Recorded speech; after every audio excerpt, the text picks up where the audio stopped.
it wouldn't go down. Apparently my throat was too swollen at that point. It got stuck in my throat, like the liquid did, and it got bad at one point. And I was like just in too bad of a state, and I had to ask Hannah to do my epi, because she was the only one who really knew how. And I couldn't breathe. I was gasping for air.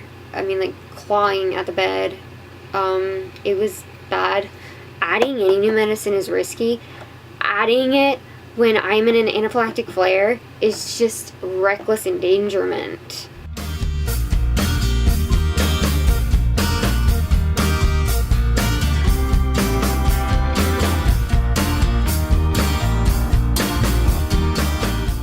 Hi guys, it's me from the future. I was supposed to film and I didn't. Shocker. So basically I'm here to explain what happened in the ER. Friday night, I don't remember, I think that was like the 23rd, I went into anaphylaxis.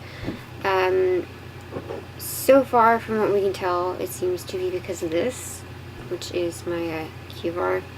It's a corticosteroid inhaler that I've been taking twice a day for almost a year now for my lungs.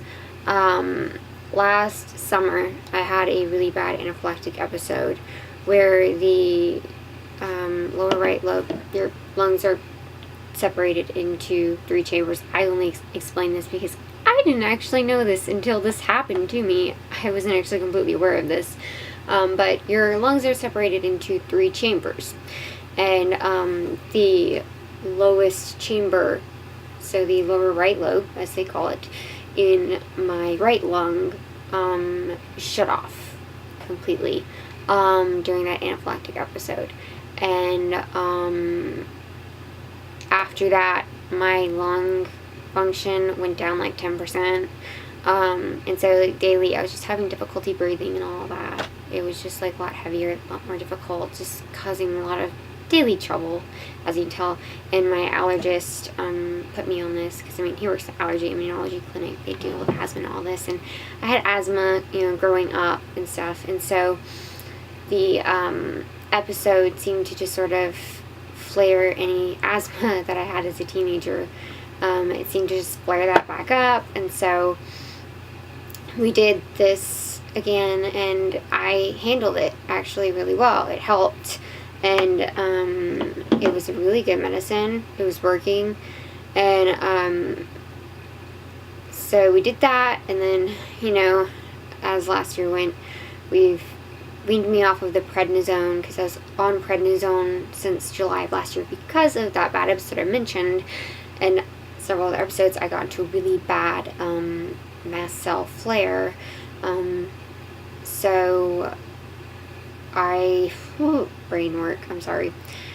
I got into the bad flare, and then since July last year up until just this early year, like January this year, I was on like prednisone daily, and just to keep my mast cell under control. But I weaned off of the prednisone, and now I'm on a new medicine. It's called like Ketotifen. I think that's how it's pronounced. That's what I've been calling it. I'm on Ketotifen. I'm taking that daily. But that's just to stabilize my mast cells, and it's been going pretty well. And I have been out of the ER since October. I haven't had to go to the ER. We switched my meds, so I have a liquid Benadryl that I get compounded at a pharmacy, which basically means because store-bought Benadryl I can't find without dyes or without food, like dyes or flavors added. We go to a compounding pharmacy. So basically they just take the straight Benadryl drug and they're putting it into a carrier that I can handle, which is agave nectar. So it's literally just agave Benadryl. Not the greatest taste. I've almost thrown it up a few times. So, but it works. So I'll take it. And thankfully, between the Ketotifen and the liquid Benadryl, I've stayed out of the ER since October. Despite several episodes since going off the prednisone, it's kept me out of the ER. And so we've been really grateful for that, and it's actually been a really nice break to have. I mean, like, really nice break.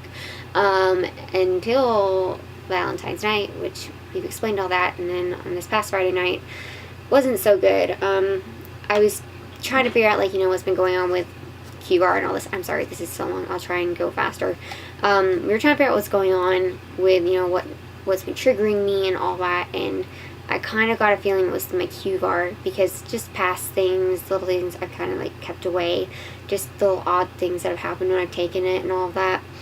And I had some symptoms that are supposed to be warning signs of QVAR, like a sore in my mouth that popped up pretty randomly after the first anaphylactic episode. A sore popped up in my mouth, which is a sign that this is bad. There were, like, some white spots. That's a sign that this could be bad, because it can cause, like, candida, and that's not a good thing.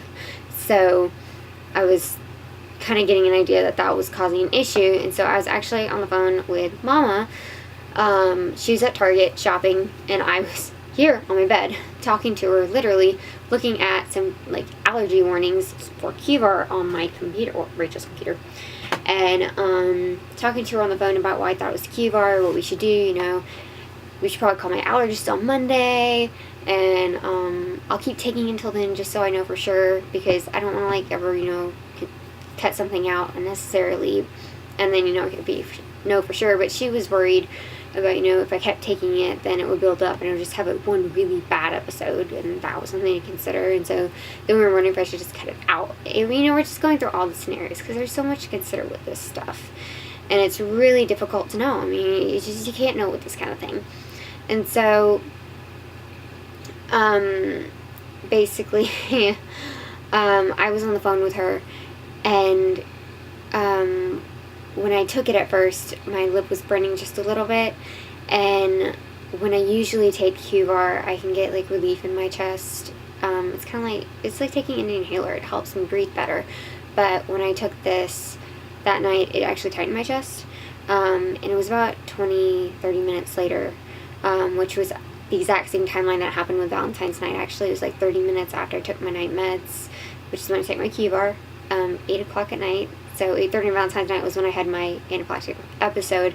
But Friday night at 8:30, after taking my night meds, I'm on the phone with her, with Mama, and I just, hi, baby, yummy, thank you, that's good, worked out good, thank you. You're welcome. Yeah. So I was on the phone with her, talking to her about the QVAR and why I thought it would be bad. And, we're just trying to weigh out everything. And as I'm on the phone with her, talking about that, my throat, I just lost it. Like, it's hard to explain how it goes. I mean, it really is. It's difficult. My allergist always asks me to explain. And all I can ever really tell him is it just feels like there's a hand, or, a balloon just, like, suddenly, it feels like maybe somebody just, like, blows up a balloon in my throat. I really just don't know how to explain it completely. It's a very strange sensation. All I know is I can't breathe, I can't swallow. It just doesn't work anymore. And that night was very strange, because it was the first night I was genuinely, I wheezed. It was the first night I ever wheezed. I just remember, like, on my mom's in the phone, she just heard me, like, gasp for air and just tell her I can't breathe. And I told her to call my dad, because he was home. She was the only one gone, and so I told her to call my dad, and so she hung up, called him, told him to come get me in here, because I was, like, trying to get medicine. I basically wrecked my room. Like, my room was, like, wrecked because I was trying to get medicine. And I tried my inhaler. It did absolutely nothing. And I tried to get Benadryl. And, like, I'm not going to get graphic on anybody, because, I mean, like, I know a lot of people can't do that. But, I mean, basically what did happen was Hannah gave me liquid Benadryl, because, I mean, I was, like, shaking and wheezing and, like, couldn't breathe. And basically we went for liquid Benadryl first, because, I mean, we have sort of a guideline to follow from my allergist of what meds to do first and protocols and stuff. And when we did the liquid Benadryl, it wouldn't go down.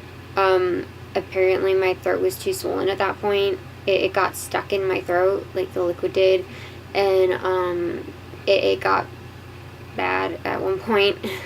And I was like just in too bad of a state, and I had to ask Hannah to do my epi, because she was the only one who really knew how. And yeah, it was the first time I ever had to ask, one of them to do my epi, and I hated doing that, but I couldn't. I mean, I literally just couldn't. It was all I could do just to stay upright. And thankfully, within a few, like maybe 10 seconds of getting the epi, the Benadryl went down my throat, which was, thank goodness.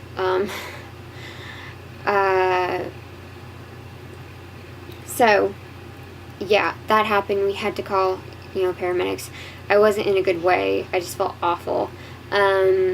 Hannah went with me that night, and I'd asked her to go with me because I wasn't sure if Mom was gonna be home in time. She ended up getting here, but Hannah still went with us. And there's actually this really nice deputy who drove her behind the ambulance, and because Mama has to go and do paperwork first, so he drove her behind the ambulance so that she could be there when I got out.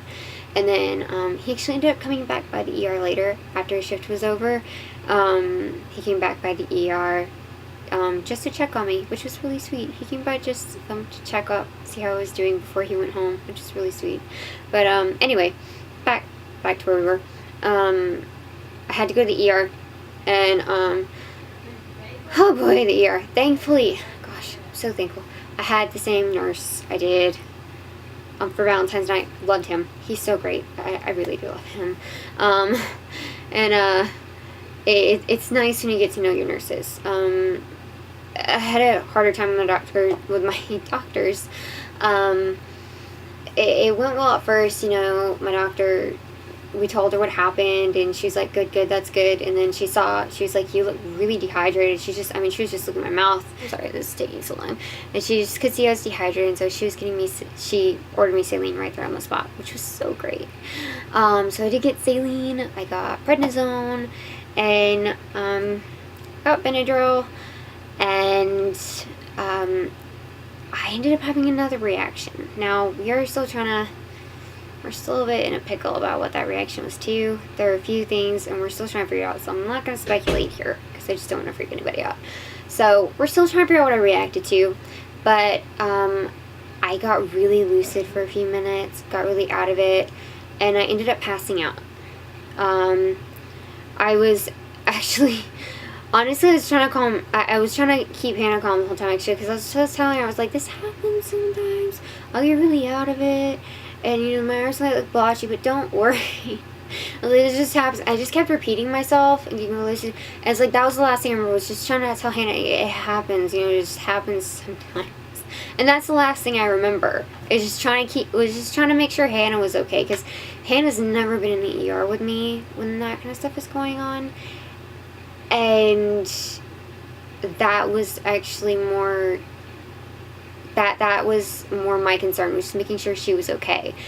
I was not worried at all about myself at that point, strangely.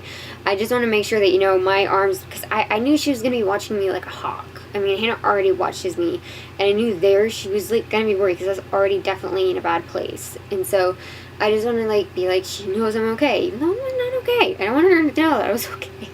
I was not in a good place of mind. And so, yeah, that's the last thing I remember there, is trying to calm her down. And then I woke up in full anaphylaxis. I couldn't breathe. Mom and Hannah were off the bed. They both been sitting there, and then they were beside me. I couldn't breathe. I was gasping for air. I mean, like, clawing at the bed. It was bad. I was kind of out of it. I don't remember everything that happened. My nurse was trying to get my doctor. I do remember that. And, things got so muddled and confused there. And it was, I mean, it was really bad. I really couldn't breathe. It went on, I think, for a minute or two. And it was just, the doctor wasn't coming and things got bad. And I think something I was doing, it looked like I think I wanted that, I needed medicine. Like, I couldn't breathe. It was just been going on for too long. I think I was going back out. I think I was losing air and I was going back out again. And so, I think I, like, tapped my leg, which is like usually my sign to, like, pop, like, epi. And so, they gave me epi again before the doctor got there. And the doctor didn't like that. But she was taking a really long time to get there. And I was just not in a good way. And, so the doctor and my mom, you know, they had a little go. And, my mom was like, well, this is what the specialist says to do, so. And, she was kind of like not going to have it because she was like, well, you were taking a long time to get here and she wasn't in a good place, so. But yeah, it was just a bit of a tough situation. I had to do the best we could at the time, and that's all you can do, especially with this kind of condition. It's really volatile, gets really bad place really fast, and so, anyway, if we can get this done. So, yeah, she's, trying. So the doctor was, like, kind of frustrated, and as she's examining me, she's like, well, now I can't see what she was like when she was doing it. You know, when she was like, and I was still wheezing when the doctor got there. Like, I was still barely breathing when the doctor got there. I was just coming out of it. And she's like, well, now I can't see what she's doing, you know? She might have been having a panic attack.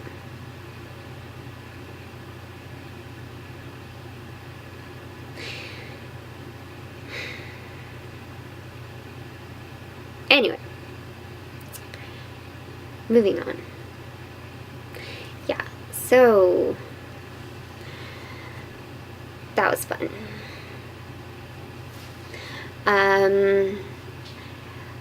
Yeah. Anyway, she wanted to keep me for overnight observation, which we were totally on board with. And it was like a while, I mean hours later. We were in the hospital for a long time. But, and I did eventually even out, you know, I didn't have more reactions after that. It did come back, you know, I have some acidosis right now, which is something that can come along with dehydration issues, and so we're looking at that, you know, I mean, doing tests with my PCP and all that, not like just throwing all this away, but, what did end up happening was later that night, the hospitalist, which is the doctor who had been, like, you know, watching over me, he, was supposed to come and see me. Supposed to being the key word. Words are supposed. Yeah. Anyway. But the nurse came by and he was like, okay, well, we have your orders. I'm like, you never saw us. Well, the hospitalist wrote up a bunch of orders for me. And when I say bunch, I mean a bunch. He never saw me. And he wrote me up all these orders, which changed my daily meds, like the meds I take daily, he changed them, rewrote them. And I'm talking like, I take Topamax for my migraine management daily. He doubled my daily Topamax intake. And I mean, like, I take my Topamax, I take my Topamax, like, half of my dose in the morning, half of it at night. He doubled my daily Topamax intake and wanted me to take it all at once. And I'd already had all my daily Topamax. And he wanted me to take all of my meds at once. Like, he wouldn't let me space them out. And he had added new meds. Like, multiple meds I've never had. All of my doctors know whenever I add a new medicine, I have to do it slowly. And I can only do one at a time. I mean, anybody should do that, but me especially because of my reactions. Like, adding any new medicine is risky. Adding it when I'm in an anaphylactic flare is just reckless endangerment. I mean, it is ridiculous. So, we were just like, can't do that. and there's no emergency medicine anywhere on my paper. Like, he had no emergency medicine on my orders at all. And so we just told the nurses, okay, I just need my meds like that. I need to reorder my meds, and we need some emergency medicine on the floor. If I'm going to be in the hospital, we need emergency medicine on the floor. It's that easy. And, or we would at least, and we said, or we'd at least like to be able to talk to him. Something like that. It's just either or. And we wrote out what simple things we need. We wrote out what we would need for orders, or we need to talk to him. And the charge nurse himself talked to the doctor, and he was flat out told no. The hospitalist said he wrote his orders. That's how they were going to stay. And he did not have time. Yeah. He didn't have time to rewrite his orders or to talk to me. Yeah. Didn't feel good about that. And, so yeah. The charge nurse, he talked with us, and, you know, he said I had basically 3 options, which was go upstairs, decline all the meds that they gave me, take my medicine anyway, how I want to, and just ignore what they do. Take the meds that they give me, do what they say, and probably things will end up bad. Or I could leave the hospital AMA, which is against medical advice. And I chose AMA. I left. I did not want to stay there under a doctor who would not even take the time to see a patient with such a rare condition. Like, there was so much wrong with what he was doing. It was really making me nervous. I felt a lot safer at home than I did under him. It was really just scary to me. I didn't like it. Scary as in concerning. It just didn't... It was not a good idea to stay there. I could tell it. I could tell it was not good.